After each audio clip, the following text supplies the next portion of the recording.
今日はおんべ焼きのことを話します。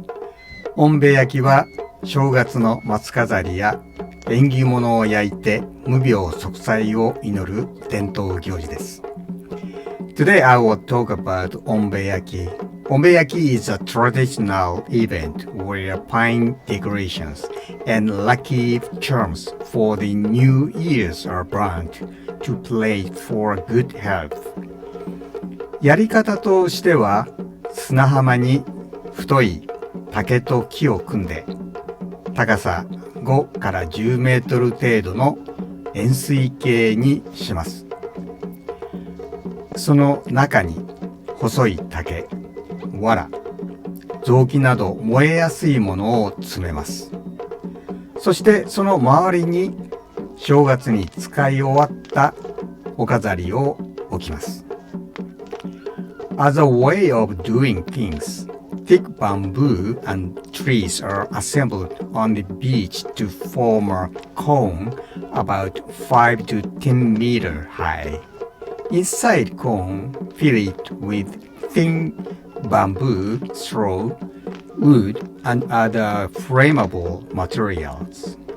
Then decorations that have been used for the New Year's are placed around it. それを1月7日前後に海辺に作ります。そして1月10日前後に燃やします。今年は1月8日におんべ焼きがありました。This made on the seashore around 7th January. They are then burnt on around 10th January.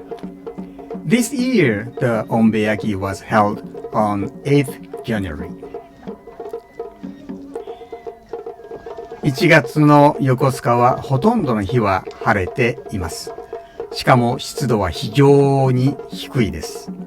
Most days in Yokosuka in January are sunny. Moreover, the humidity is very low.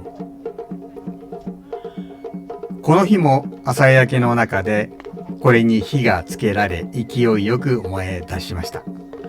ところでおんべ焼きは近くの町内会が実施します。On this day too, in the morning glow, it was set on fire and started burning strongly.